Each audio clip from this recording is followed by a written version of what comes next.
I was a teacher today.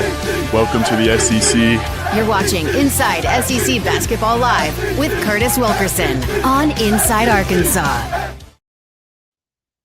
And welcome into Inside SEC Basketball Live. Curtis Wilkerson and Andrew Ellis back in action with you after, a little bit of a hiatus last week. That was on me, dad duty, okay? But I'm really excited to be back to talk some SEC hoops tonight. We've got just 3 weeks of regular season basketball remaining. That's crazy to me. I guess time really does fly when you're having fun. I'm excited to have you back as well, man. It's the well-traveled Andrew Ellis here. I appreciate you hopping on here with Arkansas baseball going from like literally 0 to 100 with 4 games in as many days. So, Andrew, what's wrong with the bats? Are they going to clean up the approach? Is Nate Thompson on the hot seat? I'm just kidding. Feel free to ask in the chat, though, if you want to. We'll get to it. How you doing, buddy? Well, I look forward to talking about that on tomorrow afternoon's Calling All Casual stream. So I'm sure everyone that tunes in tonight will tune into that as well. But no, I'm excited to talk about some SEC hoops, man. We're getting closer and closer. When we started doing this show in early January, we kind of looked ahead and we're like, man, this is going to be really fun as we get closer and closer. And a lot has happened since the last time that we've sat down to do this.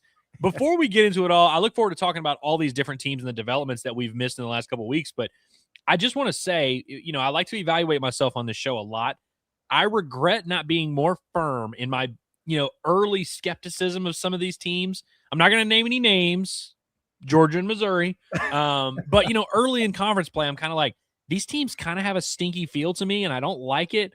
But, the record's decent. Okay, Missouri had the Florida win. Georgia had the Arkansas win. Okay, I'll kind of just address, move forward, and we'll evaluate these teams for what they are. And now some of these teams that we gave a lot of respect to early in SEC play have made us look like dummies. And so, we live and we learn, but I'm excited to talk about all the happenings of this league. Yeah, it's unbelievable. We don't let the Arkansas fan base bully us, and we deal with them every single day. But I feel like I got whatever the opposite of peer pressured is into buying into some hype on some teams that I really wasn't feeling either. But that's okay. We'll talk about it. And I actually, because of that, and because it's been a couple weeks, I wanted to start. We usually kind of end with our power rankings. I want to start with our power rankings today, and then we'll go from there. It'll give people time to yell at us and get their chats in too before we get into them. But since it has been 2 weeks since we did a show, you're right, man. Like, things have changed a lot. So much so that we actually both had Texas A&M at number 1 the last time we did this, and they have not won a basketball game since, Andrew. So same with Vandy earlier in the year when we did the exact same thing. The truth is, if we throw you at the top of our power rankings on this show, we are actively setting out to derail your season. That's kind of how this works at this point. We've learned. So with that being said, I'm going to pull this up now, and let's talk about it.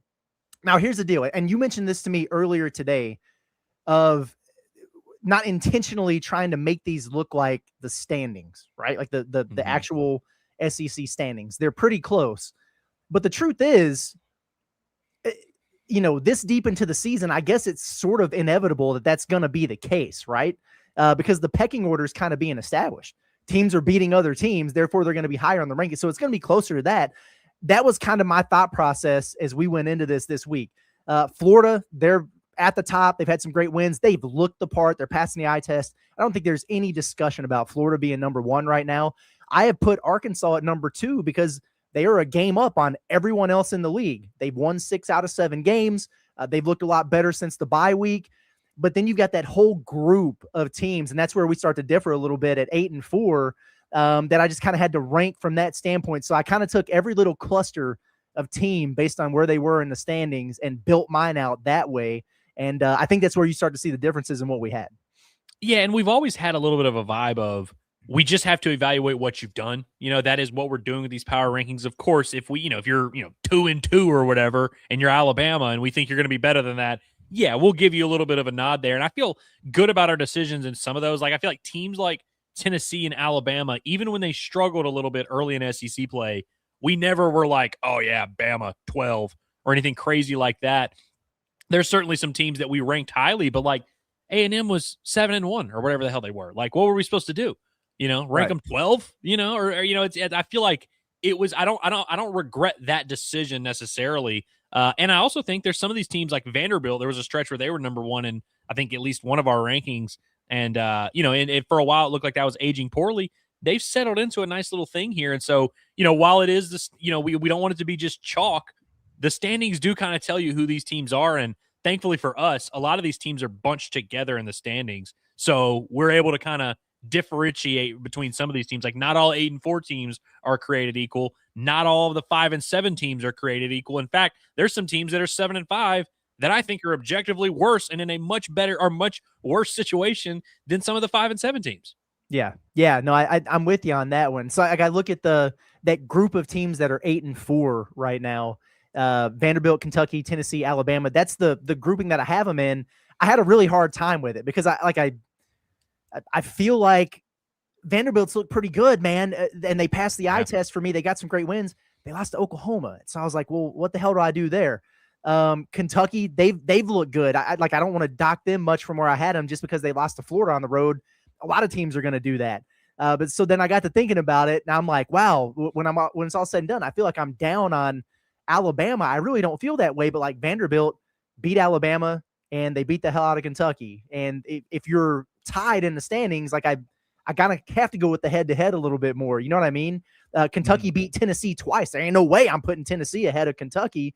And so it's just kind of weird how it all shakes out there. And then, the bottom of the league is the bottom of the league, but we're going to start talking about the SEC title race and the bubble picture and everything like that in a moment. But it looks like we're pretty much in lockstep. I guess we got a couple differences by a couple spots, but who is it that Tennessee has an upcoming doubleheader with? Is it Texas A&M? Vanderbilt. Vanderbilt is who it is. Okay, they must win at least one of those games, Curtis, because Tennessee's one where on one day I look at them and I'm like, dude, they deserve a little bit more respect. And I have them at 6, and like I think I'm probably on the lower end. Like I think I could see an argument for Tennessee at 3 or 4, honestly. Yeah. But they don't really rise to the occasion a ton against good competition.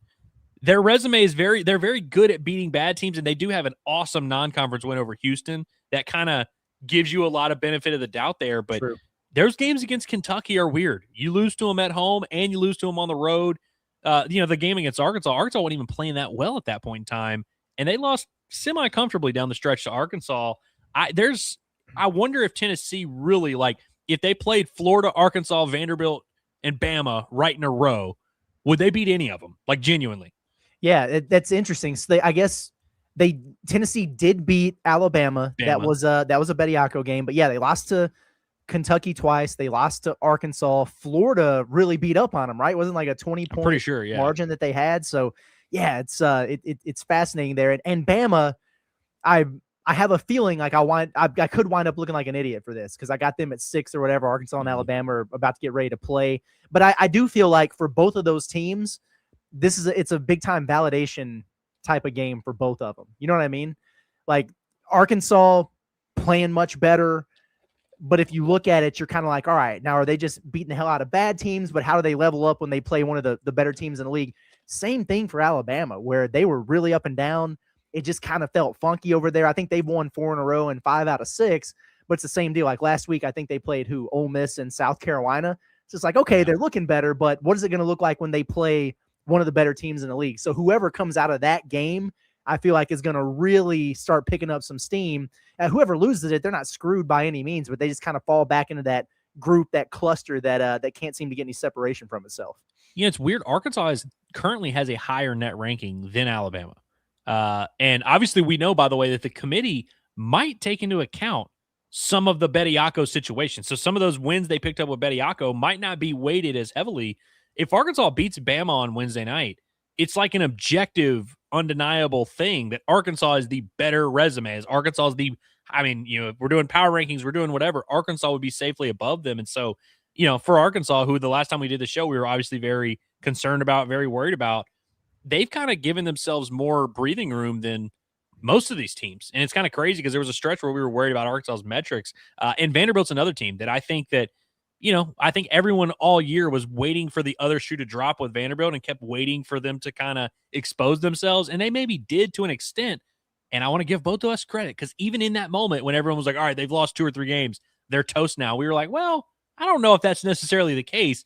The Oklahoma loss is bad, but they bounced back with 2 really solid wins after that. I feel like Vanderbilt's resume is pretty foolproof at this point. Like you still have that Oklahoma loss, but what do they have? 4 losses total on the year? 4 total on the year. Yeah. And, those metrics are they're absolutely through the roof for them.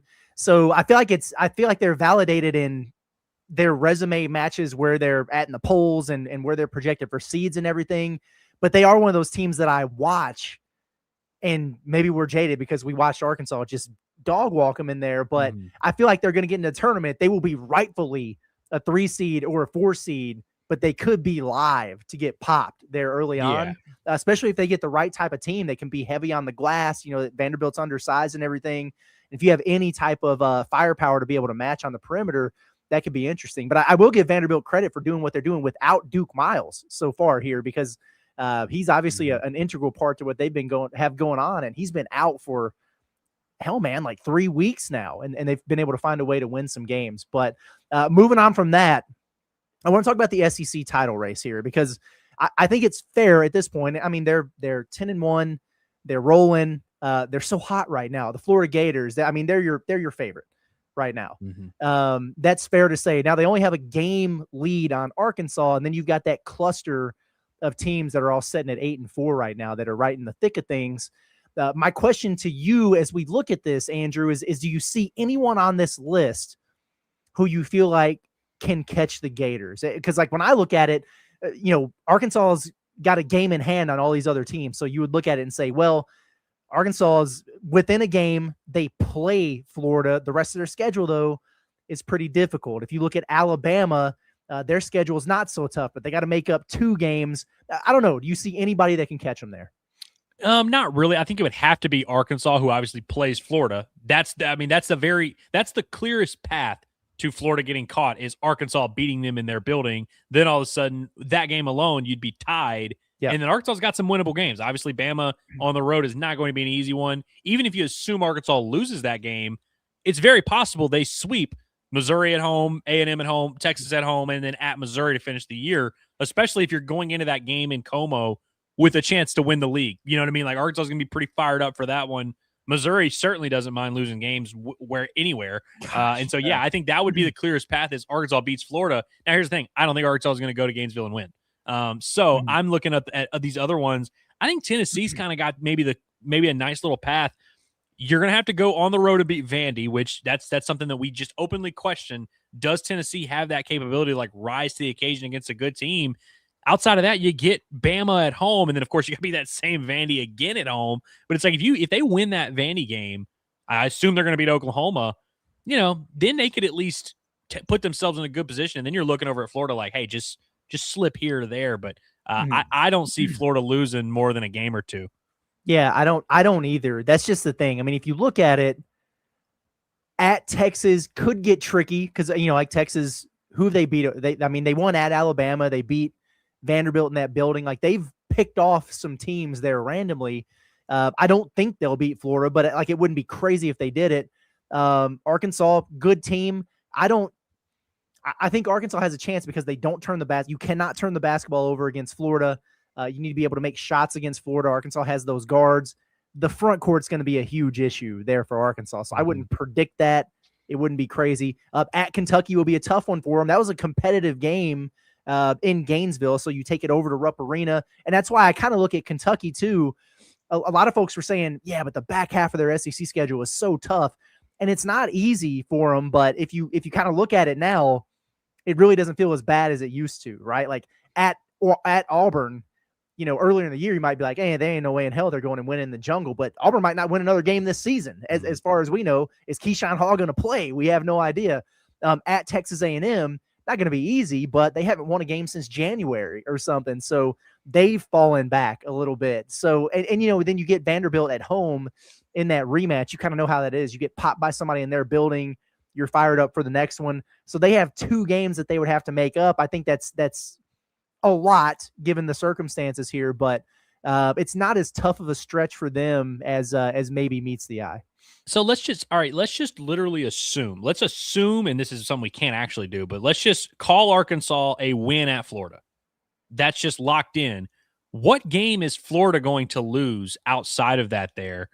That one would allow Arkansas to catch them, but also like some of these teams that are going to have to make up 2 games, you're going to need multiple Florida losses. And by the way, the SEC doesn't actually split these tiebreakers. They will for SEC tournament seeding, but like, you know, you're going to end up having to share it or whatever. I even for Arkansas, if I'm assuming Arkansas, let's say Arkansas loses to Bama, beats Florida, I still think it's going to be tough to get Florida to lose one of those games. I know. Like, yeah, Arkansas would have to go 5-1 or something with the win at Florida, and then Florida would probably need to lose at Kentucky. That's the best shot, I would imagine. Yeah, I think so. They ain't losing to Mississippi State, and they ain't losing to South Carolina. That much I know, and they're not losing at Ole Miss. So Moody Center's not going to be buzzing in that one. No, it's not. It's definitely. Although not. Texas is respectable. Texas is the team that's kind of just hovered in the middle of the pack and is just slowly kind of crept up by everyone else sucking. Yeah, they're an interesting team. In fact, let's go ahead and shift gears to that, because if you look at these teams right here, these are, regardless of the order that they wind up finishing in, these are your 6 absolute, no doubt about it, locks for the NCAA tournament at this point. All these teams are in. There's no doubt. That being said, if you look at the projections or bracket matrix or Lenardi, whoever you pay attention to, most people right now have 11 SEC teams in the tournament, but 11 teams ain't making the NCAA tournament out of the SEC. I promise you that. So I want to look at this bubble race for a minute here. Some teams are in better positions than others. Some are trending in different directions. I think this is really, really fascinating, because the other thing about it is some of these teams play each other, Andrew. Some of them have to play at Bud Walton Arena, or they have to play Florida or whatever. It's going to be really interesting to see how this shakes out, because it wasn't long ago that, we were looking at a Texas A&M, for example, at the very top of the SEC. There's no guarantee that they even get in at this point. If you look at Auburn, for example, and this is a fascinating case to me, maybe we'll take these one at a time here. Auburn, if you look at all their metrics, all their numbers, it's NCAA tournament worthy. Like, they look like a 7 or an 8 seed based on their computer numbers, but they're 14-11 right now, and they're 2 games below 500 in the SEC. Their odds are still strong to make the field, but they're starting to drop a little bit. Here's my thing about Auburn, because I've seen a lot of people do the thing where they go, well, if they go 3-3 in their last 6, then they're in. Well, that would have them at 17-14. If you lose then your first game in Nashville, you're 17-15, and the selection committee does not give at large bids to teams that are 2 games over 500. So they would be in a really interesting situation here, where they have all the metrics and the numbers of an NCAA tournament team, but they've kind of set a precedent of you can't have 15 damn losses and be 2 games over 500 and make the field. I think Auburn's in a really, really weird spot right now. They are. The thing that I think is going to help them is that the committee does also love to reward teams simply for playing a ton of quad 1 and quad 2 games. And you just look at the numbers right here in front of us. Auburn's played 21 games against quad 1, quad 2. That's a substantial amount more than every single other team in this list. And so, yeah, they have 11 quad 2 losses, which is an ungodly number. They have 10 quad 1 losses.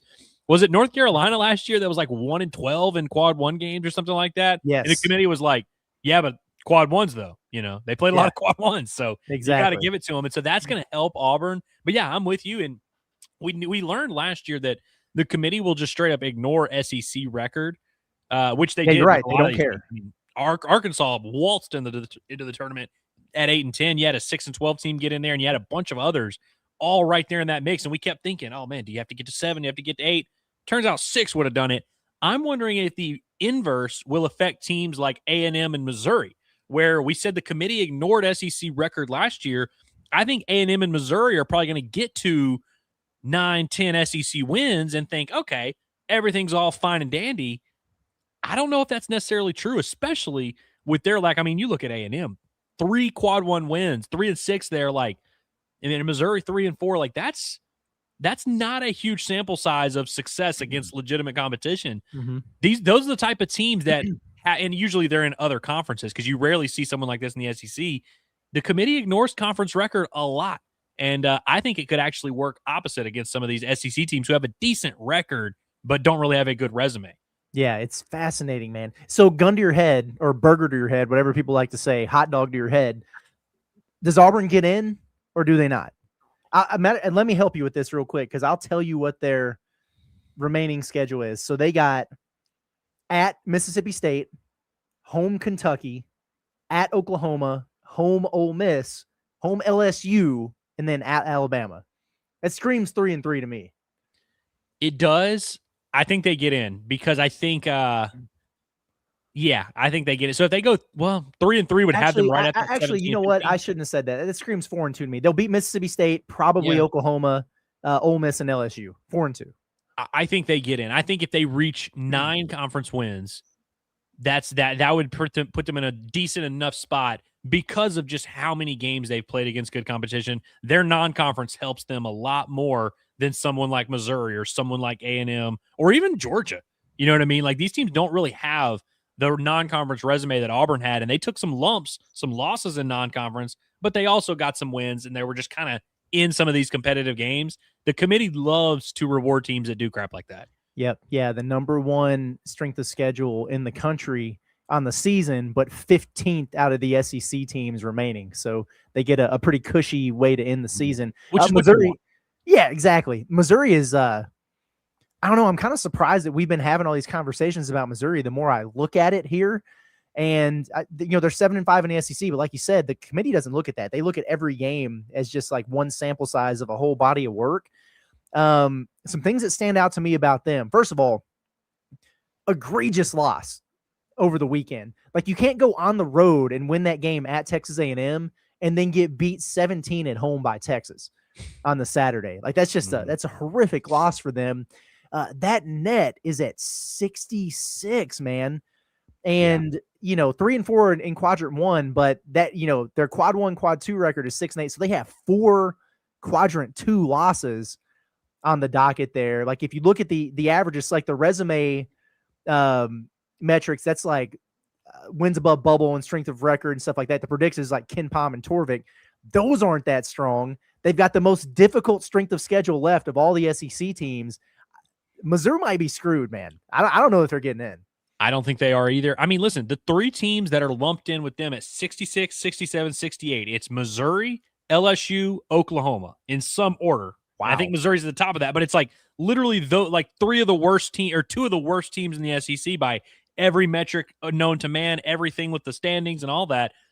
I think Missouri, frankly, is a lot closer to them than they are to an Auburn or a Georgia. Now, they have a better SEC record than both of those teams, but like you said, the committee values the overall resume and just the full big picture 30,000-foot view. I think that's a little bit tough. I also, if we're just betting on basketball teams, because right now we're talking a lot about resume and what have you done for me. If we're just saying which team is good enough to get the job done down the stretch, I think Missouri's the worst out of these 5 teams. You know what I mean? And so it's like, and not that Auburn, I know they have their questions. Who the hell knows what's going on over there? They could very well quit on their coach down the stretch and not make it. But if I'm banking on teams to flounder down the stretch, I think Missouri, with that tough strength of schedule, the further and further we get away from that Florida game, it's very clear to me that's just a fluke.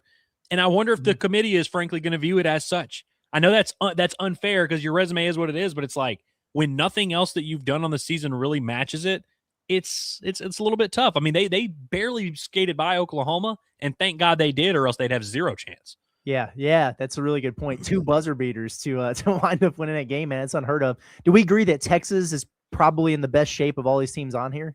Yeah, because again, they've just kind of floated the whole time. They've just been stuck right in that middle of the pack of the SEC. They've won some games away from home that have helped them. Now they've lost some games at home as well, but I think and who did they just beat on the road? They just won at Missouri by a lot. Yeah, again, those are the type of performances you need as a bubble team. When you're right next to someone, you're in pole position with some other bubble team and you're on their court. That's a huge opportunity right there. And I feel like Texas, again, they don't have a ton of egregious losses. The Mississippi State one to open up SEC play. I still can't believe that happened. It felt weird in the moment. It felt weird 2 weeks ago, but Texas, I feel like is just, and they don't have a ton of signature wins, but they've just kind of hung around. They kind of check all the boxes. They have the most well-rounded resume, I feel like, of these bubble teams, where someone like Auburn has all this high variance and a lot of quality losses. Texas just has like a few quality wins, 1 or 2 losses that aren't great, but for the most part, they've just been average all year, and average can get you on the right side of the bubble most years. That's true. Yeah, I think they're going to be okay. If they go... Yeah, I think they're going to get in, man. Because if you look at it, they get LSU at home and they get Oklahoma at home. And, at that point that guarantees them 500 in the league. They've got wins at Alabama. They beat Vanderbilt at home. They beat Georgia, who's another, bubble team there. Just blew out Missouri on the road, who they're going to be competing for a spot. So, yeah, they've got some nice stuff mixed in there. And you're right about some of their losses. Like the Mississippi State one was really weird. But like in non-conference, they lost to Duke. They lost to Arizona State's not very good. They lost to them in Maui. That's not a great one. But Virginia, they're going to be like a 4 or 5 seed. UConn on the road, nobody's mad at you for that. Tennessee, Texas A&M, at Kentucky at Rupp, and then at the Jungle at Auburn. Like those aren't bad losses there for them. A&M, I don't know, man. I think they're safe for now. They're safe for now, in my opinion. But when you lose 4 straight like that, it kind of puts things into perspective, because the non-conference was not that difficult for them, so they didn't have a lot of meat on the bone for the resume there. They got off to the great start. Then everybody was like, yeah, but it's schedule induced, man. It's going to catch up to them on the back half. And it has. So Texas A&M might kind of remind me, not nearly as egregious. They've already won more games than this team did in league play all last year. But remember how Oklahoma last year at the end of non-conference play, they had beaten like Louisville and Arizona, and they got some decent non-conference wins, and everybody thought that they were fine. And then all of a sudden they wind up going 6-12 in SEC play. And people were having to dig back to way back before. I was thinking they weren't going to make it, because it's like a what have you done for me lately type of business, but they still snuck in. I wonder if that's going to wind up being the thing with Texas A&M. I look at their schedule. They've got Ole Miss coming up. That's nice. They go to Oklahoma. You don't want to lose that one. They've got to come to Arkansas. That's their best opportunity left. And then home at Texas, home at Kentucky, and at LSU. So I think there's at least 3-3 in there. That gets you to 20 wins. That gets you to 10 in the league. They're safe if they do that, but they go slip on the banana peel at Oklahoma, which is it's possible that could happen. Yeah. They're kind of in trouble, man. Oklahoma's become a little bit randomly scrappy out of nowhere for no reason. But yeah, A&M, they better hope the committee puts a lot of onus on their conference record, which, like you said, should end up being pretty solid. If you get to that 10-11 SEC win mark, we just don't really see teams get there and not make the tournament. I'm really sifting through it. Their best non-conference win, Curtis, they went on the road to Florida State. Now, they hammered them. They beat them 95-59. Florida State in the high 80s in net. They also went on the road to Pittsburgh, who I think is like 140 in net or something like that. Like, those wins did not age well at all. They've got a road loss at SMU. They've got a 24-point road loss at Oklahoma State. They lost by 12 at home to UCF. That non-conference is tough.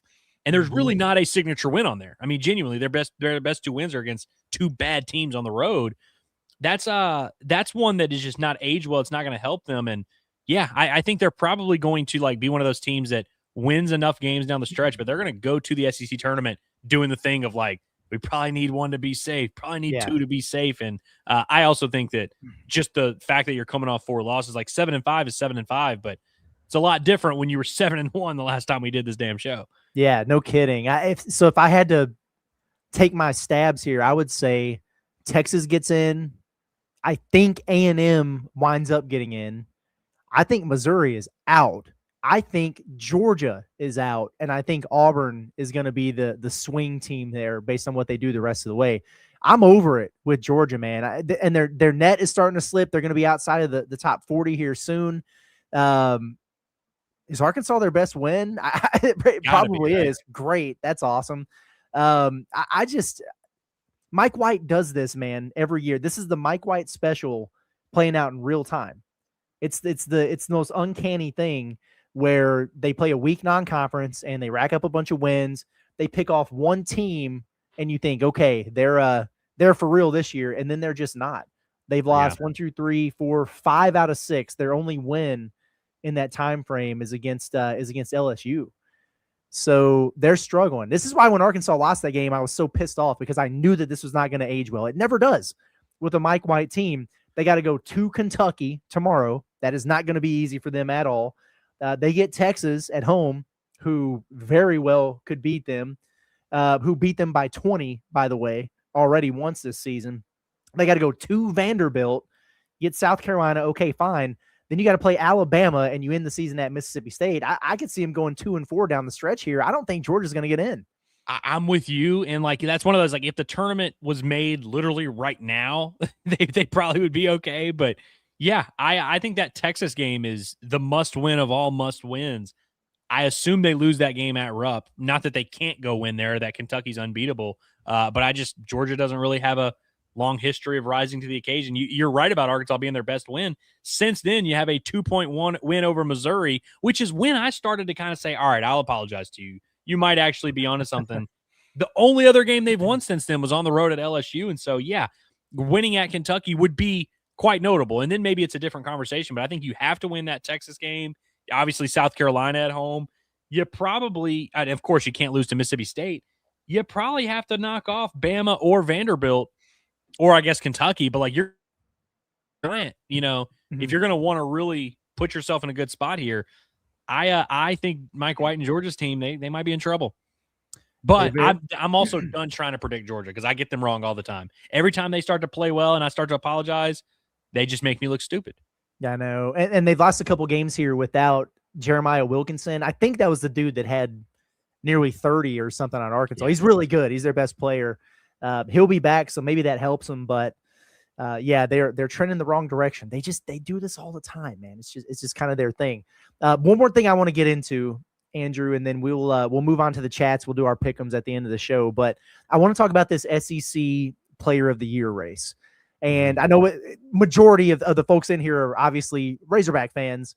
They are pissed that Darius Acuff got what they felt like was snubbed for SEC Player of the Week based on this past week where, listen, he had vastly superior stats to the kid who won Player of the Week. They gave Acuff Freshman of the Week. In fairness, Xavier Lee had better wins. You know what I mean? Like they won the game against Kentucky. I don't remember who they played in the midweek if they had one, but here's my question to you. With Darius Acuff right now, because we all know how good he is, the question that's been posed out there is, how can somebody who hasn't won a single Player of the Week honor win the Player of the Year?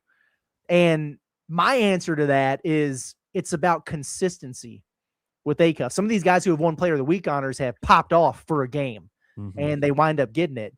Acuff has just been solid all year long. His bad game was his worst game that he's played in SEC. Auburn, 22-3 against somebody.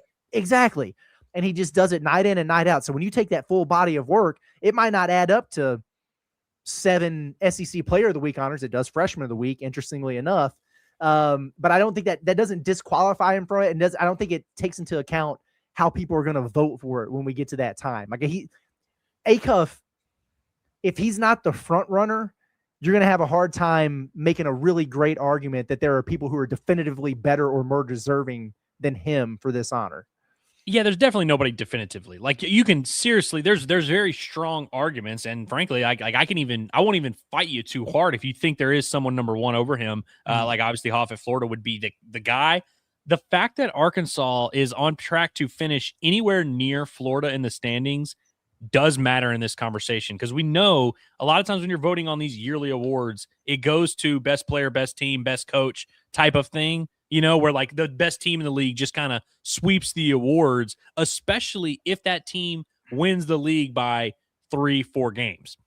If Arkansas is within 2 games, I know that sounds stupid where it's like, oh yeah, finishing second would have you win the award over number one. I feel like this would be a completely different conversation if Arkansas, you know, let's say they were 12-6 in the SEC and they finished 5th or something like that. You know, it's a little bit harder because the gap between, you know, and Florida might go 15-3, 16-2. You know what I mean? So it's like, that gap would be pretty big. And so you could at least say, well, we're going to go with the guy who was on the much better team that was better in every metric, better head-to-head, all that, yada, yada. If Arkansas is anywhere close in the win department, we all agree nobody is more important to their team than Darius Acuff. The fact that Arkansas is even in the conversation to win the league is directly because of him. You know what I mean? Like, not to say that nobody else has contributed, but it's like, I think that every other team has other guys. I mean, hell, you just talked about Xavier Lee winning SEC Player of the Week last week. Florida has 2 big wins. and it's not even their best player who wins SEC Player of the Week. So I think that's an argument that like best player, best team is the case for Hoff, but it's also kind of the case against him. Yeah, I know. And I wonder what that's, I guess they would be hard pressed if Florida does wind up winning the league by multiple games to not give it to him, especially when they're the reigning champs. And that's kind of what I'm expecting to happen. Doesn't mean I'll agree with it. I know Razorback fans will be pissed about it. Those two seem to be on a little bit of a different plane to me than the rest. I don't even know who else would be in that discussion up there. I would say Philon at Alabama for sure. Tyler Tanner, whether you agree with it or not, at Vanderbilt, certainly in those conversations. I think those are probably the four with the most realistic shots to do it. Anybody else? Like there are other guys who haven't really. Hell no. Always been good in SEC play, but I feel like his overall year just isn't going to be good enough. So it depends on how you go about voting that. Like if he's SEC Player of the Year, and then if you're just looking at SEC performance, actually, yeah, you might be onto something there. But if they're looking at the full year, so actually, well, and even then, if you just do it SEC play, it's not like he's leading the league in everything. No, you know what I mean? Like Acup's going to lead the league in points and assists. So it's like if we are doing just an SEC play thing, I don't think anybody's been more consistent. Philon has been good, and obviously Bama's going to end up with a good record. I want to say he missed a game, or maybe it was that one game where he sat out the second half or whatever. But it's like, and not to say you can't ever sit out, and that matters. But it's like if you're going to win it over guys who have objectively better stats than you across the board, right? You really can't have any holes in your resume, and your team pretty much has to win out. And that's why I didn't even bring up Keyshawn Hall in this discussion for a couple of reasons. Like one, you can't quit your team, and win SEC Player of the Year. You can't get suspended for conduct detrimental to the team, and your team completely falls apart and be in those conversations. I put Josh Hubbard above him at this point. Which, by the way, I went and looked at it because I was like, "Who's winning the scoring race in the SEC?" Here's 1, 2, and 3 for you. Josh Hubbard, 21.4. LeBaron Philon, 21.3. Darius Acuff, 21.2. I've never seen anything like that. The top three guys separated. That's overall for the year. Overall for the year, yeah. Acuff is averaging 23.8 points per game in SEC play. He's the only guy on this list that is averaging, other than Owe, I guess, who's somewhere. I don't know where he's at for the overall. They're the only two guys I feel like who are averaging better per game numbers in SEC play. Yeah, I don't know that there's anybody who's doing that beyond what he's doing. It's been really impressive to see. Tanner, the only reason I consider Tanner, and he's a very good player. I don't know if I have him in that top tier. Now he's a good defender. Sure, that factors into it. But Vanderbilt was such a darling in this country, they were undefeated for the longest or whatever. And so people kind of fell in love with him. They came back down to earth. Now they're hot again. I do feel like if they finish pretty strong, Vanderbilt, and he continues to do what he's doing without Duke Miles, which, by the way, that's impressive because they don't have any other guards on that roster. They're playing Chandler Bing out there for big minutes. So it wouldn't surprise me if things heat up with him either. Yeah, Tanner's one of those guys that like deserves a nod, but he's not going to win the award. Yeah, he'll get all SEC, and I think that's what he deserves. Second team all SEC. There you go. For sure. I think that's probably fair. So, I can't think of anybody else because I had some people in my comments talking about Chinyalu, but he's defensive player of the year. Which, by the way, again hurts the Florida. Anybody on Florida you're going to make the case for competing with your own teammates. It's just tough because you've got great teammates. Yeah. Yep. No, I'm with you. Okay, let's get into the chat here. See what everybody's got going on. We'll get into our pick'ems at the end of the show here. I like this. It's kind of time to start talking about it after what happened to Jerome Tang.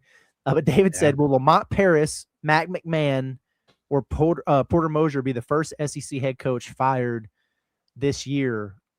I'm going to go McMahon. I don't think Paris is going anywhere. I don't think South Carolina cares about basketball. They're not giving any NIL money over there. I don't think he's going to get fired. I definitely don't think he's going to be the first one. I'm going to say McMahon, only because that's a complete mess. At least Oklahoma's winning games now. He's going to get fired. Porter Moser's not going to be at Oklahoma next year. I just think McMahon gets the hook first. That's where I'm at. Yeah, and I think McMahon is the safest lock to get fired. I think there's a chance all three get fired, but he's the guaranteed 100% one. I don't think LSU is going to sneak into the NCAA tournament. And also, timing wise, are any of these teams going to fire their coach pre-SEC tournament?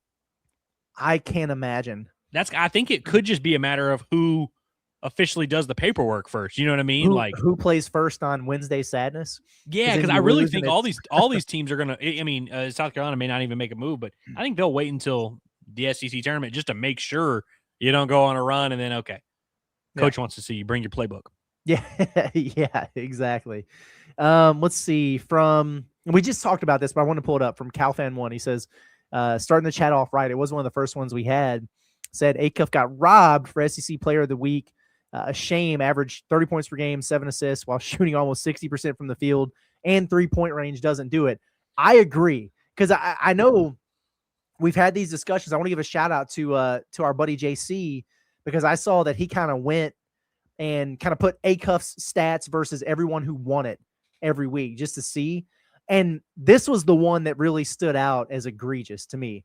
In most cases, it was like a coin flip, or you're like, wow, Acuff was awesome, but this dude had a crazy week. Like when Hubbard went and scored 40 at Texas or whatever, he got it over Acuff, who was really good against Tennessee. But you're like, okay, I guess I understand that type of deal. This was the one that was crazy. I don't know how you could play any better than he did. Was dominant in those games. And when you go against anyone and you go and put 30 on somebody's head on the road like that, it's really impressive. And then to hit 7 threes in that game against Auburn, I thought he deserved it in this one. But what I feel like is happening here is they're just doing the thing where they're like, well, we could always, he's a freshman. There's not that many great freshmen in the league this year, because you really have him and Nate Ament, who are the only two guys who are ever going to win that award. Maury Allen at Alabama is pretty good, but that's just kind of where they're at. So I feel like it's just a default when there's any conversation to be had. Oh, we'll just give Acuff the freshman and we'll give somebody else a Player of the Week, which is what I worry is going to happen for the Player of the Year. So if Acuff does not win SEC Player of the Year, I will circle back to this moment and apologize, because I am of the belief that everyone who votes on this understands Darius Acuff's not only the best freshman, but he's the best player in the league, and that they have almost made a decision to just give him freshman of the week, because there's, outside of Nate Ament, no other freshmen that are really playing at a high level consistently. So it's like, we'll just go ahead and let him keep getting this. And this week's results should almost be proof to you that it's like I don't want to say like a political thing, but it's like just a decision that the voters have made to like, hey, we can't just give this guy every award every week. But I do think that when the season comes around at the end, you'll be able to take a step back and just give him the big award, the one that we all really care about, the one that we're going to remember, the SEC Player of the Year. I think he'll get that. And because I do think everyone's kind of just made a handshake agreement to not give him every single award every single week. Yeah, it kind of seems that way. We've got You're a Wizard, Harry. Oh, yeah, You're a Wizard, Harry. It says, man, I'm actually glad you guys started doing this so I don't have to go listen to other schmucks talk about this stuff. Well, thank you for that. We appreciate it. I saw in there, he also said that usually he's not able to catch our lives. So glad that you're you're in here hanging with us. I don't know who the other schmucks are, but I do know it's, SEC is so football dominant, for the most part. And we love SEC hoops, and it's certainly taken off the last few years here, but I love talking about it. I love watching the basketball in this league. I think it's the most entertaining. So if we can cover the conference big picture, I really like that. I know some people are trying to talk Andrew into doing something along these lines for SEC baseball, which I think would be sick. And hopefully he would, try to force me to join him on that as I force him to do this. Not really. He likes to be on it, but no, we appreciate that, man. It's cool. We're enjoying it. Yeah, I'm also interested in hearing who the other schmucks are that he's referencing. Yeah, I know, man. See, I think there's good people out there, but Ryan says, who is the bigger fluke, Texas A&M or Vandy? Unequivocally, Texas A&M. Not even a debate on this one. No disrespect to A&M, like they're respectable squad. Not even close from like a resume standpoint, even a record standpoint. And Vandy just handled them in a head-to-head matchup. So yeah. I mean, Vanderbilt, listen, Vanderbilt, I'm not here to say Vanderbilt's going to go to the Final Four, but they're still top 15 in net. They have 4 losses on the season overall. Like, their metrics are still good. They really only have one bad loss. Now, the Arkansas loss was bad in terms of margin, but like losing at Bud Walton Arena is not a shameful thing. The Oklahoma game is really the only one that you're like, oh, wow. A&M has like 6 stains on their resume, going all the way back to conference play. I mean, losing to random teams like SMU, losing by 25 to whoever the hell I said they lost by 25 to earlier. Like, they've got like real, fluky resume. Vanderbilt's won enough games now and beaten actually competent teams to where it's like, I don't think you can call Vanderbilt a fluke. They're obviously not the best team in the league, but they're a bona fide top 5 seed in the tournament. I mean, SEC NCAA tournament. Yeah, no doubt about it. I just saw this. I was starting a couple other chats and somebody said, what does Andrew have against Vanderbilt? Because I made fun of Tyler Tanner because look, he deserves a nod, but like he's not going to win SEC Player of the Year. He shouldn't. No, the highest you could rank him would be like 3rd in that conversation. Right. And again, and we have these conversations. This is not. I'm not saying what I would do. I'm saying it wouldn't surprise me, given how much the national media and folks fell in love with this kid for the early portions of the season. Like, he just stays on the radar enough to where he winds up getting some, maybe not SEC Player of the Year, but some accolades where you're like, wow, him? Really? Over that guy or something? Don't be surprised if that happens, because when you become a darling, it kind of stays that way. He ain't going to have my vote. I'll tell you that right now. No. Let's see. From Not a Burner says, hey, fellas, can we beat Bama and lose to Florida and still be a 3 seed, or flip-flop the win-losses, or do we need to beat both of them to climb to a 3? If Arkansas goes 5-1 and there'll be a quad 1A for either one of those wins there, that would put them at, what would that be? 24-7 overall. 14-4 in the SEC. That sounds like a damn 3 seed to me. Yeah, if they go 5-1 down the stretch, no matter who it is, I mean, Bama or Florida, you go 5-1 down the stretch. I think, and then obviously, the SEC tournament, if you win it, then that would kind of maybe be the differentiating factor here. But you go 5-1, I think you got a real chance to be a 3 seed. You'd be a comfortable 4 seed, I would imagine. Yeah, I think they would absolutely be in play. I'm doing this right now, so. Which you think Bama's the more likely of the two, right? Yeah, obviously. Yeah. Then okay. So I'm gonna take win there, beat Missouri at home, beat A&M at home, lose at Florida, win Texas, win Missouri. So yeah, 5-1, just the way you asked. And let's see what Torvik spits out here. It would have Arkansas, has them as a 4 seed. Actually has them as the 3rd 4 seed if they did that. That's without taking into account anything at the SEC tournament, which really only the first game they played would matter there. This will irritate people though, but the teams ahead of Arkansas that would be keeping them from getting a 3 seed, Texas Tech, who you beat head-to-head on a neutral, and Vanderbilt, who you beat by 25, and we've just been having these conversations. Yeah. So it is what it is. Yell at the analytics, yell at the computers for that one. But anyway, Derek, thank you, says, if you had to put odds on players from this year's roster that will be here next year, what would they be? We're talking Arkansas. I'd say you're looking at a crisp 65% on Carter Knox. 65% on Carter Knox. So then what about Billy? Do you see 40. A world where both of those guys come back? Yes, I do see the world. I don't necessarily think that's going to be the world we live in. I think Billy's probably closer to a coin flip, like a true coin flip, like 40 to 50. I think Billy's going to start being in conversations as a draft prospect, not a damn lottery pick or anything like that. But you got to think about where he was when he came into college versus where he's going to be now. He'll start seeing his name pop up solidly in the second round and everything. And yeah, he could make more money playing college basketball next year and up his draft stock. Sure, maybe, but how's that working out for Carter right now? You know what I'm saying? Yeah. How's it working out for Pettiford over at Auburn right now? And you got to consider who your coach is. Like Adu Thero had his breakout season. There was no way in hell that Cal was going to have Adu Thero back at Arkansas because this was his time. It was his moment to go. Family helped. Check it off the list. So if he really gets solidly in there, I could see him leaving. Billy ain't transferring anywhere. No. He's not going to portal and go anywhere. The way that I could see it happening, I think it's most likely that you have one of the two back. The way I could see it happening with both of them is if they really sell Carter on you're a 4-year college basketball player, you need to become a Thero. Like, you have to become a swing man who we can play at the 3 or the 4.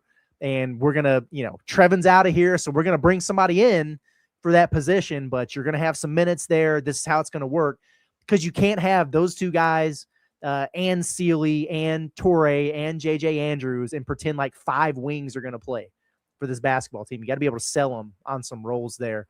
So that's where I'm at. DJ, he'll probably be back. He's not going pro, but I hope that the plan is not to do he's just going to serve as the mentor for Jordan Smith Jr. and be the point guard. And yeah, yeah. And I feel bad saying that, because we're 2 years into this and it's all worked extraordinarily well for Arkansas so far, maybe in spite of that situation this year, but I don't know, man. I can't imagine DJ leaving Cal for his last year, but at the same time, it might be best for everybody if it happened. Yeah. Yeah, that'll be interesting to see. And just who knows what Arkansas is going to want to do, because, there may be 3 portal guards that they just have a good chance to get, have a relationship with, and really think about that, and they just kind of want to have that conversation. Obviously, the 2 freshmen backcourt, by the way, we're just assuming both those 0% chance. I personally, just based on, this is not sourced information, I just don't really see a path to Isaiah Sealy being on the roster next year unless he just really doesn't care about playing time. Yeah, unless he was really a homebody. I'm with you, because there's certainly not, if you bring Billy and Carter back, there's just no way. Oh yeah, if one of those guys leaves, then sure, maybe. But if both of them are coming back, I don't see a world where that happens. And then I see some folks in the chat, they're like, "Oh, Carter's not happy. Carter will probably transfer." Who is Carter not happy with? Because why would he not be happy? Cal left him in the starting lineup way longer than he should have, and I wouldn't be surprised if he put him back in there if he starts playing well. But with the way Carter has been playing, and frankly, that's on him. He's getting a lot of runway at Arkansas. You know what I mean? Think about this for a second. If you're Billy Richmond and you're doing all the things that the staff is asking you to do, to the point where in press conferences, John Calipari is talking about your competition at the position, saying, "Yeah, I keep telling Carter, you just got to be more like Billy. You got to play more like Billy. You got to act more like Billy. And then things are going to go your way," saying that all while playing him more than Billy up until this point where Carter got injured. Like, if anybody has a case to be pissed, it's Billy. Carter should be thankful for the minutes and opportunities he's getting. He's just got to play better, I think. So he might be pissed. He might be unhappy, but a lot of that's got to be, I think, some self-reflection. It's not the way he's being utilized. I mean, he's been a mainstay in the starting lineup and has had every opportunity to be an impact guy. It's not like Arkansas is unable to have a third guy alongside Acuff and Malik Thomas. Look at what Trevin's done this season. Look at what Billy is doing right now. It's in there for him to get in terms of a role. He just hasn't done it. Also, I mean, obviously Carter, if he entered the portal today, would be very hot commodity. There would be a lot of teams interested in him. Obviously, he was a huge prospect coming out of high school. There'd be some relationships there. Would he be guaranteed to find a situation that's better than a starting spot on a team? We'll see what Arkansas comes off of or whatever, but it's like you're playing for John Calipari. You're playing in the SEC at a top school with a ton of top players and like a bunch of players at your position that have been drafted, the last couple of years. It's like, and plus he just watched Billy. Like, let's say it really is a situation where Billy gets drafted. Wouldn't that invigorate Carter even more, where it's like, oh my God, if I just come back and, take my thumb out of my ass, I can maybe get drafted in the first round. You know what I mean? Next year's draft class, by the way, is going to be a lot worse. So it's like, I think that coming back and staying at Arkansas would be like if he's coming back to college, it doesn't make any sense to leave Arkansas, in my opinion. No, I don't think so either. Like, unless you're taking a lot of risk if you go to a new situation. Look at Boogie Flan, frankly. Yeah. No, I mean, honestly, it's not that simple. I think anytime when we see somebody who's, not playing well or not meeting expectations, it's easy to be like, well, he's it's not a fit for him. The role's not there for whatever.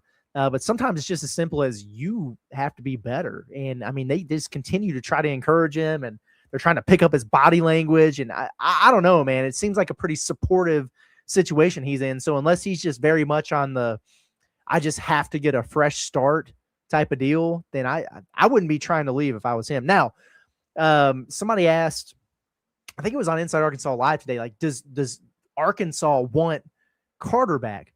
Well, of course you do. Yeah. Now, do you bring him back like you did this year, going, oh, he's going to be a guaranteed starter and our second best player or whatever? No.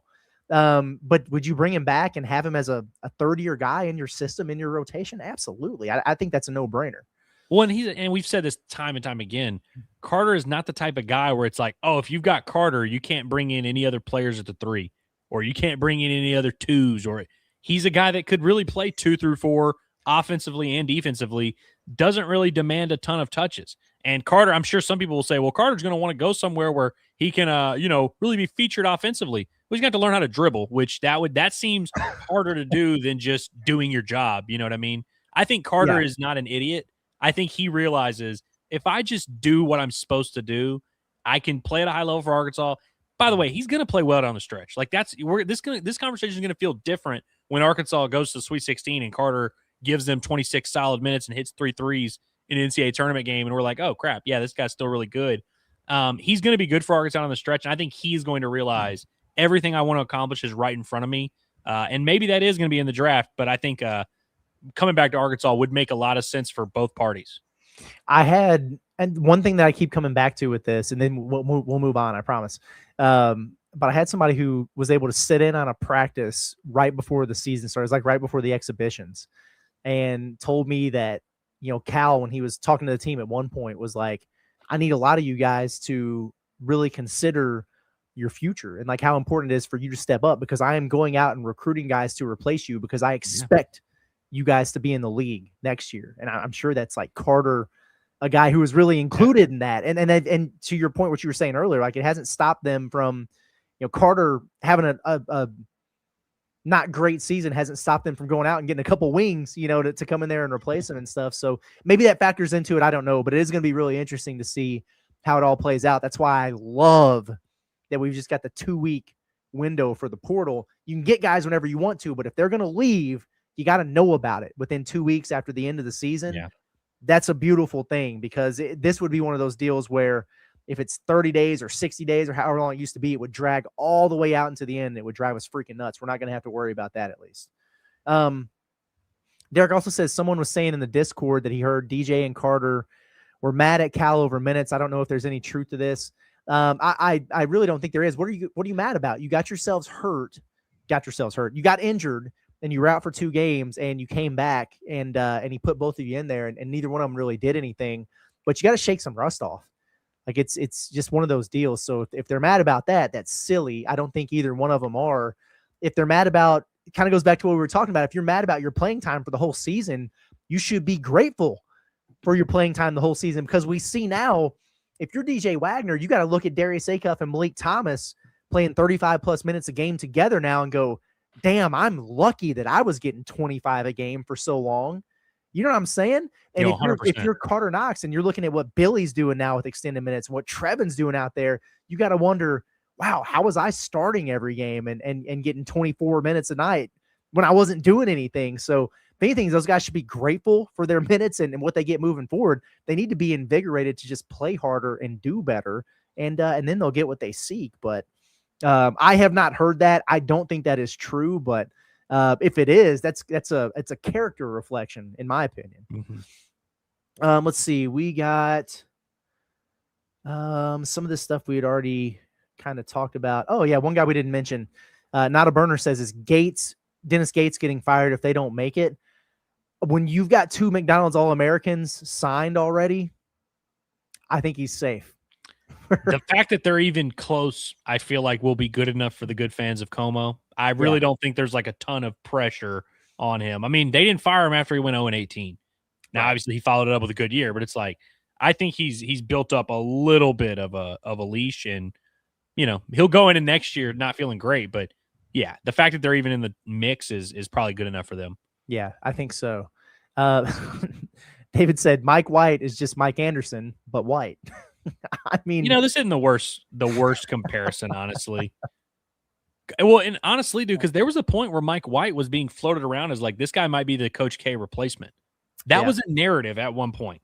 And not to say that anyone ever viewed Mike Anderson as the heir apparent to Nolan Richardson, but it's like, it's not the worst parallel of all time. That's pretty good, man.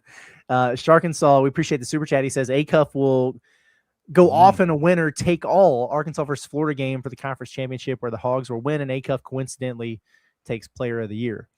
It might take something like, if there's a real debate, say it's we get to that point. I know it's less than 2 weeks away, but if Acuff and Tommy Hawk have really like separated themselves some, if Arkansas walks into Gainesville and Acuff drops 30 and the Razorbacks win, that is a major needle mover. I mean, it just has to be. So why not? Yeah, I mean, dude, I would go as far as to say if Acuff plays well in an Arkansas win at Florida, it's over. I would go that far. I think he could win it without a win at Florida. And in fact, I think he's probably, as of right now, still the favorite. And I think we all assume he's going to lose at Florida. If Arkansas wins at Florida and he plays well, go ahead and hand him that trophy. Bo says, could you see Santos Real coming back to Cal in the portal? Here's what I'll say. This time a year ago, that's when these rumors started, right? Well, he was committed to Cal at Kentucky, but he didn't come with him to Arkansas. He's got to want to leave Georgia, right? Arkansas is tampering with him. Yeah, Arkansas is going to get him. And then he never hit the portal and he just stayed at Georgia. So I'm starting to hear some of that stuff again out there. You probably have heard some of that too, which is why you're asking the question. But I'll believe it when I see it at this point, because last year I was guaranteed that Samto was going to be a Razorback, and I was guaranteed that Big Z's brother was going to come to Arkansas and not the opposite, where he goes to Illinois, and none of that shit happened. So with that, when if Samto hit the portal, that's when I would start taking it really seriously. But until then, I'm not even considering that as a potential option based on what we've heard. Do you agree with this? STL Rager says LSU is a better job than Oklahoma. That's what I want to ask if you agree with. He says Oklahoma better fire Moser first so they can get a head start. Well, my real honest reaction is that neither one of those jobs is a particularly appealing basketball job. Not that they're bad jobs. I think it's a perfectly solid. If you're a mid-major coach that wins an NCAA tournament game, that's a very respectable I'd love to go coach where Blake Griffin was and Buddy Hield and all that. That's all fine. And I'd love to recruit with Shaq and all that. Neither one of those jobs are particularly high in the SEC, I would argue, and there's not much separation between them. So I really don't think there's going to be a coach out there that would be I love that Oklahoma job, but man, LSU opened 2 days before, so it's different. I just, I get it that does matter, but I don't buy that there's such a big difference between LSU and Oklahoma that it would be Oklahoma better hurry up and get their guy, or else LSU's going to come in and swoop them. I don't think either one of those schools really have that motion like that. I'm trying to remember who Oklahoma was in on before they got Porter Moser. I just remember that being weird. And I know he did the things he did at Loyola and was a hot commodity and everything, but that's always been such a weird fit down there. And I just don't remember how that came about with Oklahoma winding up going that direction. Whatever. Real quick, STL Razor says, what's your question? First team All SEC right now? Okay. Before we do this, yes, 2 questions for you. One, are we assuming that Keyshawn Hall is going to eventually come back to the team and play basketball? And I am. Okay, because if so, he's probably on my first team All SEC. I mean, he'd have to be. I would, yeah. You know what I mean? So okay, now are we going 2 guards, 3 forwards? 2 guards, 3 forwards. 2 guards, 3 forwards. Yeah, that makes it easy. 2 guards, a wing, and Keyshawn Hall's our forward. Yeah. / wing. Him and Hoff. Yeah. I might go Nate Ament as well. You like Ament? Okay. The other option would be, I'm trying to think. The other option, frankly, would be if we do go 3 guard, I would go Tyler Tanner over Ament. Because I think Acuff and Philon are your backcourt. Acuff and Philon are in there for sure. Without a doubt. And then I think you could go Tanner if you want to go 3 guard, or you go Ament. And Ament, frankly, has been outstanding in SEC play, so it's not going to bother me to put him in my first team. He's been balling. I like that 5 a lot. The other thing you could do, especially he's probably going to be defensive player of the year, is you could go Acuff, Phylon, Hall, and Chinyalu, because he's a bad MFer. Yeah. If you wanted like an actual big, I don't know who else would make sense. Would Owe, is Owe a forward? Would we count him as a forward? Like a wing? Yeah, maybe like a small forward type. Because he could maybe get in that forward mix, but I don't know if I wouldn't put him over Hall necessarily, although he is on a much better team than Hall and he didn't quit his team. Yeah. He wouldn't be over Tommy Hoff either. No, he definitely wouldn't. It's somebody that's going to get left out is going to be disappointed. Now, does the SEC do the thing where they have like 6 or 8 first team guys, or do they utility guy? Yeah, I don't know. When I see David, he's saying that like, oh, you can't have 3 point guards. They've never done that. They've never done the like, gotta have a 1, gotta have a 2, they go guard forward, and then those forwards could be 3 centers. You know what I mean? Yeah. So if we did it, well, let's do that real quick. We'll go just straight positions. So a 1, a 2, a 3, a 4, and a 5. Well, I know who my 1 is. 1, we're going Acuff. Right? 2, let's go. So no Tanner and no. Does Phylon's a point guard? Yeah, he's running the point for him. Would we go Hollow? I mean, Holloway's pretty damn good. I'm trying to think who else. I think what I would do in this situation is I would go like Owe at the 2 and Hall at the 3. Like, am I allowed to do that? I think that's fair. Yeah, Let me pull up Owe, the scoring leaders real quick. Hoff, Hall. Gillespie's averaging 18 a game. Oh, Gillespie. On a good I forgot team. about him. I forgot about Gillespie. Averaging 18 and 5. Wilkinson's been banged up. But Gillespie's also a point guard. Well, here's how about we do this? How about Darius Acuff just say F it? I'm gonna play the 2. I'm hitting catch and shoot threes. Like, I'll just play the 2. If you're getting moved off ball when DJ Wagner checks into the game, then we can call you a 2. That's what. Yeah. Well, and frankly, like, well, I guess Tyler Tanner really is a point guard as well. Yeah.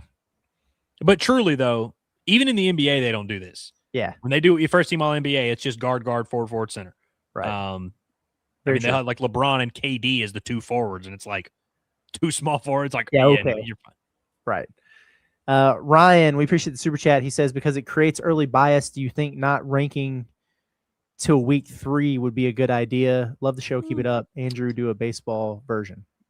Possibly, but I will say, like, I think it's just okay to move teams as they win and lose. Like, I know that seems crazy where it's like, oh, do you regret it? It's like, no, like, that's kind of like, it's just in the moment. I think it helps to tell the story of the season a little bit. Now you could, if we could go back in time, maybe we would have just been like a little bit more firm in what we thought about the teams and say, all right, if you're 3-1, we're not just going to give you respect just for going 3-1. But yeah, I think I'm with you from that standpoint. I think that's why there's a differentiator between projections or predictions and then doing your, like your power rankings and stuff. Because power rankings are always going to be, just ever evolving and everything like that. I do want to, maybe for next week's show, I'll pull up before SEC play started. I did like my final projections for what it would shake out as. I know I had Florida 1 and Arkansas 2, so I feel decent about that so far, but I have no idea what I did after that. But that's fair. The people are going to bully you into an SEC show. But here's the thing. Consider baseball is going to be playing 4, sometimes 5 days a week, game-wise. Andrew's doing his casual stream, so that's another day of the week. And then, you know what I mean? Like, would the 7th day be the SEC baseball shows? You have to figure it out a little bit. Well, and here's the thing is, like, as much as there's like, I know it seems like a lot, 8 people saying, hey, you should do the show. It would be about 8 people. You know what I mean? It wouldn't be a huge thing. What I will guarantee though for you is that I'll do power rankings. Curtis was doing power rankings on Power of the Palace even before we decided to do this show. And so, like, I at the very least, and I did some, I don't know if I did power rankings the first year Bombastic, but I at least would always like bring up the standings and be like, hey, here's what happened. I do love talking about these series, which, by the way, if we are doing SEC baseball power rankings, shout out to Oklahoma, man. Everyone talked about all these teams in Arlington. Oklahoma made quick work of everybody. That was impressive what they did this weekend. Right. Yeah, for sure. So wait, now What'd they do in their third game? They beat somebody. They beat TCU. I think they run ruled TCU. They didn't run rule them, but they beat TCU like 10-2 or something like that. Fair enough. They had they had a margin of victory of like 38-12 or something like that this weekend. It was crazy. I like that. Good for them. Does Arkansas see them? Oklahoma? Yes, they'll come here in May, I believe. Nice. Okay. Joe DC, appreciate you, says Billy cut his teeth on the dirty jobs playing defense, diving for loose balls, deflections, rebounds. He recently started to carve his niche on offense with moving and cutting off the ball. That's why it was interesting because when Billy popped off, it was a huge game, career night for him on Saturday, and we're talking about it on the post game show, and it was like sometimes when guys do this, it feels like it's a real one off from a standpoint of like if Billy went out there and hit 4 threes or something, you'd be like, oh wow, great game, but but what he did was sustainable. If he's aggressive and he's hunting his downhill attacks, he can do that to anybody. Like somebody asked, and we didn't get to the question on Inside Arkansas Live, so I answer it now. But somebody was like, "Well, what if Alabama or what if teams just start playing Billy on the drive and closing short, or not extending out to the 3-point line on him?" And I'm like, that's what teams have been doing on Billy for 2 years, and it hasn't mattered. It's not like people didn't know he was not a jump shooter, but a downhill driver. He's just you just can't stop him, man. It's like it's easier said than done. Mm-hmm. And John was sitting right behind Auburn's bench. I don't know if you got a chance to hear us talking about this, but that every time Billy touched the basketball, their whole staff was standing up screaming, "Driver, driver, driver," and it just didn't matter. He just kept getting to the rim anyway. So make the adjustment if you want to, but you're not going to stop that dude from getting to where he wants to get. They should have shouted, "Downhill Bill, downhill Bill." They would have turned around. Exactly. OKC, good to see, man, says, what seed would we be if we won out? Also, if you could add one player to this Arkansas team from the Musselman era, who would you pick? I'm doing Jay Will. I'll let you think about that second part real quick, and I will literally do a win-out scenario for Arkansas over on Torvik, and I'll tell you exactly what they'll do. It's going to be 3. I'm just telling you right now. There's no way Arkansas is going to get a 2 seed. Unless maybe if they win the SEC tournament on top of it, you can maybe have a chance, but maybe. I'm going to do both. I would go Justin Smith. Ooh, for this team, actually. Play the 4 or the 5. Could you imagine with as fast as this team plays in transition, if Justin Smith was out there, him and TB or something as a 4-5? Good Lord, man. Let me think about Curtis. Who is the best rim protector of the Musselman era? They never really had a dominant shot blocker. Kai Mitchell. Yeah. See, like they really haven't had many. That's kind of the issue. Because that's what I want is and by the way, Trevin Brazil, I should say, has kind of morphed into a really solid rim protector. He has. Jay Will's a good answer because I feel like he would kind of help you in the rebounding department. Different type of rim protection. Yeah, and your communication on defense would be pretty solid. And I think also him and Acuff would have a very good rapport and would make some really good passes. You'd be able to run offense through both of them. I think Jay Will is probably the correct answer here. OKC. I like that. 6-0 the rest of the way would have Arkansas as a 3 seed. It would have them as the second 3 seed, with Iowa State being right ahead of them. If Arkansas goes 6-0, Torvik actually projects them to be ahead of Florida from a seeding standpoint. Now, if I add the conference tournament sim, which has Texas A&M, this is based off of what the bracket would look like now. It would be Texas A&M, then Kentucky, then Florida. So you add those 3 wins onto it, and you win 9 straight on top of what they've already. So it'd be a 12-game winning streak going into March Madness. That would have Arkansas as a 2. You'll get them to a 2. Okay. Just win out. Just win 9 straight games. Right. It's really no big deal at all for them to do that, obviously. You want to get in some pick'ems and then get out of here? Let's get into some pick'ems. All right. I have no idea what the rest of the slate actually looks like. So let me pull it up real quick. I've got it on my phone. Let's see. Scores. Oh, wow. Iowa State and Houston. That looks like a hell of a game right now. I was getting texts about Kingston Flemings. He must be playing well. He's good, man. He's good. Okay, Tuesday. I felt like we just did this. South Carolina at Florida. Yeah, did we not do this? Maybe it was Florida at South Carolina, but Must have I'm been, going to go out on a limb and say Florida takes care of business. Yeah, sounds like a winner to me. Georgia, Jeremiah Wilkinson is back at Kentucky. I do not think Georgia wins this game. I think as much as you said the other day, you talked about the like injured guy bump where when you have a key guy goes down, your other guys get a little bit of a bump. I think there's a reverse bump when you're working someone back in from injury. I remember Nick Smith's first game back from injury. Arkansas played a mediocre Mississippi State team at home and got popped. It's hard sometimes. Yeah. Now Wilkinson, it's not like he's missed months, and he's their guy, so it's not going to be hard. But I think when you see guys come back from injury, especially when they're kind of rushing back, they sometimes aren't 100%. The flow's not there. The chemistry's not there. Plus, you're on the road in what should be a pretty good environment. Kentucky beats them.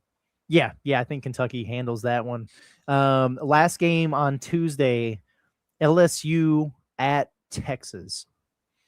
I mean, Texas, this would be – all these bubble teams do love to do crap like this. I know. This would be an unacceptable, inexcusable, like just horrible loss. I don't think Texas – I praised them for their consistency earlier that like they just kind of hover. If you're a hovering team that beats all the bad teams, this is the type of game you win. And so, yeah, I have Texas. Yeah, if Dayton Thomas was healthy for LSU, I don't even know if I predicted them, but I'd be more open to them going and doing something surprising. But they've quit. They're dead in the water. They're like over 100%. Georgia broke LSU. That's what Georgia did. That's the one accomplishment Georgia has since the turn of the calendar is they broke LSU and Matt McMahon. They ended it. Yeah, they definitely did. Wednesday is where this gets very interesting. The first game on the docket, Arkansas at Alabama. Now, you've already tipped your hand to me a little bit, but I'm going to need you to talk me into the result that you have picked here. So, for one, Arkansas, like some of Arkansas's biggest weaknesses, not necessarily, obviously, their guard defense was a little bit of a weakness. Perimeter defense, that is something Alabama will be able to exploit. But it's not like Bama is this super physical team that's just about to out-rebound Arkansas by 18. I would imagine we're probably looking at close to a 50-50 split in the turn or in the rebound department. We talk about how good Arkansas takes care of the basketball. I don't think Bama is going to turn them over a ton. That's kind of the only path Bama will have to getting stops. They don't play a ton of defense at all. I think we're looking at a shootout. I think it's going to be a high-scoring affair, which usually you would give the advantage to the home team in what's going to be a game where you need your offense to show up. I like the way Arkansas shot the ball the other day. I think they take care of the basketball. They can do enough defensively. Arkansas is certainly not going to shut down Bama, but I'm thinking of like the Texas Tech game where Arkansas was like kind of just bad defensively a lot of that game. But then in these little 3-minute increments, they could come down and get some stops. I could see something like that. I have Arkansas winning like 85-82, somewhere in that range. Couple interesting things that I see when I'm looking at this game. One, you just mentioned you didn't feel like Alabama would turn Arkansas over a ton. Arkansas just flat out doesn't really turn the basketball over at all. The third lowest turnover percentage in the country all season. In SEC play, Alabama is dead last in turnover percentage. So you're right. They just do not turn teams over. I think about the things that have been hurting Arkansas recently, giving up offensive rebounds at just a crazy high rate. But Alabama is 14th in the SEC in offensive rebound percentage. They don't go after them. Now there's going to be some long ones because they're going to miss a bunch of threes, and you got to be able to contend for that. But kind of to your point, like the areas where Arkansas has kind of been getting punished when things have gotten south for them, not necessarily the strengths for Alabama. Like the physicality inside, not really there. Aiden Shrell's he's a good player, but they don't have anything really there behind them.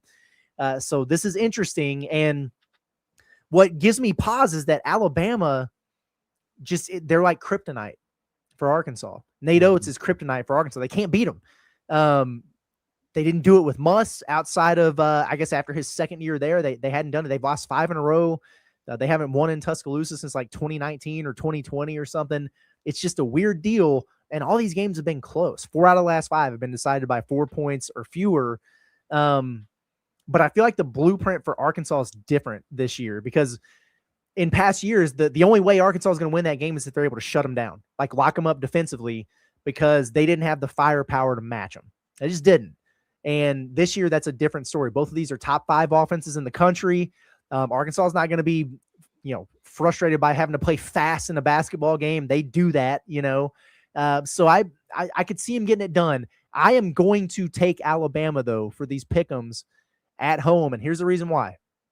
Until Arkansas proves to me that they can go on the road in a big spot and be ready to play and compete the way you have to compete, I cannot pick them to win. Congratulations on beating LSU on the road. Like that's fantastic. But I think about the Auburn game, I think about the Georgia game, and they just completely no-showed. They were not ready for what was in front of them.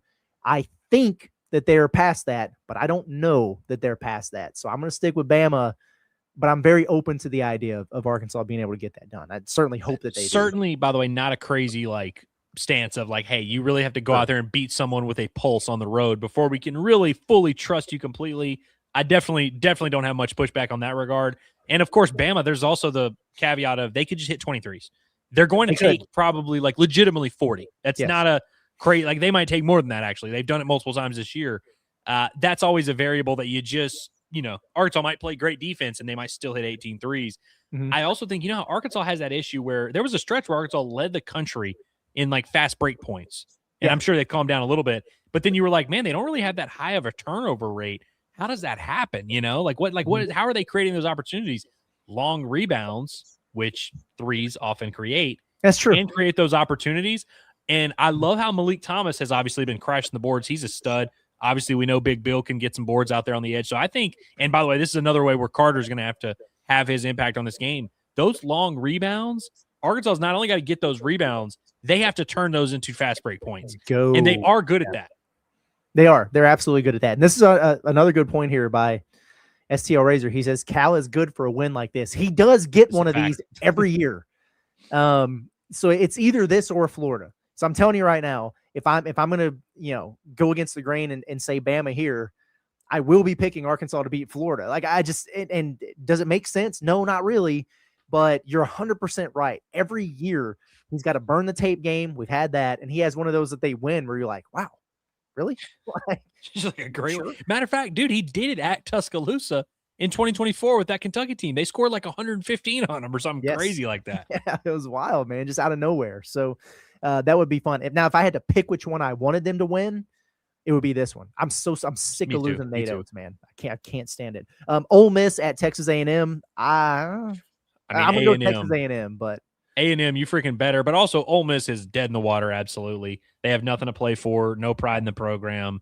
Complete nothing burger of a squad. Oklahoma at Tennessee. If it was at Oklahoma, I'd be interested to watch. Now, in Knoxville, I'm not. I think Tennessee handles that one. This is the perfect type of opponent for Tennessee. Could play bad teams 100 times and they'd go 100-0. You wonder if Tennessee can get up.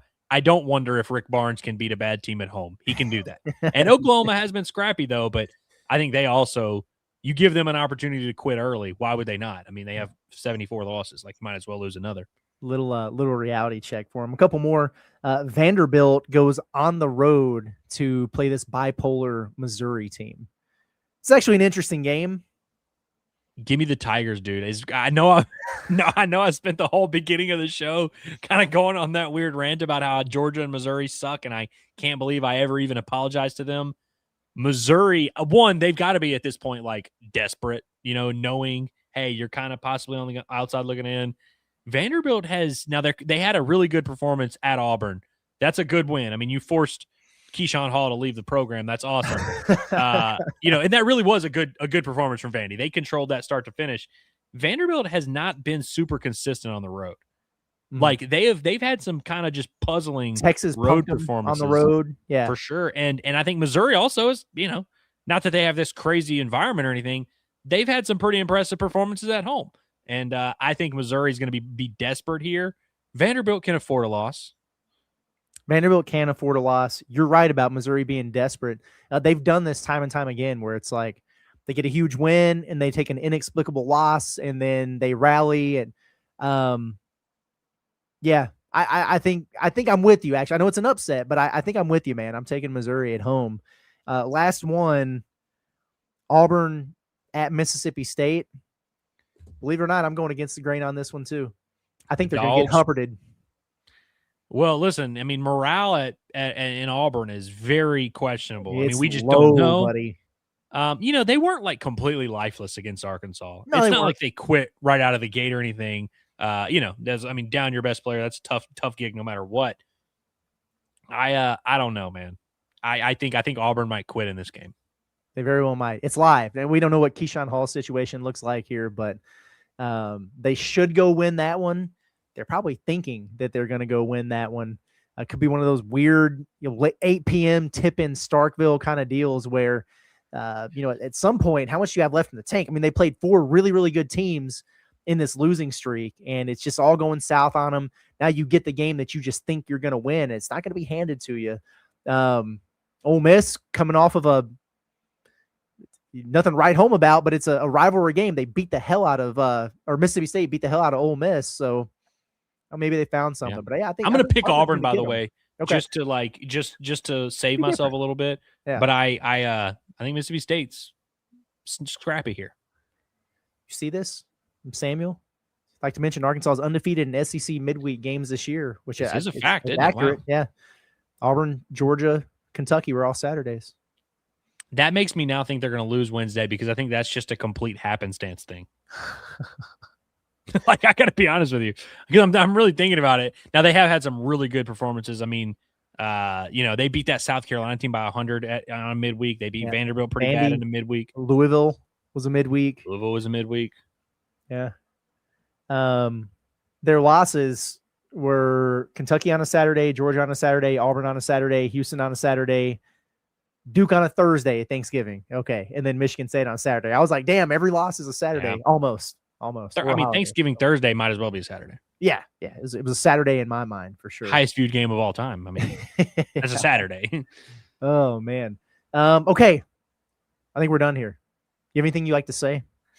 No, other than that, this was great to do. I'm happy to get back in the swing of things, man. You know how I am when I travel. I'm like, it takes me 3 days to kind of get my bearings back, and I'm so happy too. So yeah, I'm back. I'm happy to be back in the swing of things, and man, I'm really excited for Arkansas's game Wednesday. Of course, a lot of interesting SEC basketball results going around. A lot of booty holes going to be clinched this week as everyone's on the bubble, man. You can kind of, when your team's about to lay a big egg that's going to ruin their resume, you can usually feel it coming. I know there's a lot of teams, a lot of fan bases that are going to be watching through their fingers these next couple of weeks, but it's a fun time of year. I'm excited. It is. Yeah, it is. It's lemon booty season indeed. And as we get out of here, we're going to drop a little nugget on you guys who rock with us throughout the day. Tomorrow, Inside Arkansas Live, it's a 2-man operation. Just us, yeah. You're looking at him. You're looking at him right now. John's doing the Big J journalist thing. He's going to be at the football press conferences, but we didn't want to change the time of the show because we'll be able to talk about that stuff on Wednesday, and he's going to have some things in there for us, as we kind of go throughout the course of the show. But it's going to be me and Andrew tomorrow for Inside Arkansas Live, and you know what that means? It's a Q&A day, kind of just like this. So make sure you hop in there and get with us. Ryan, we appreciate the late super chat. He says, "How much different is Auburn's season if Bruce didn't retire?"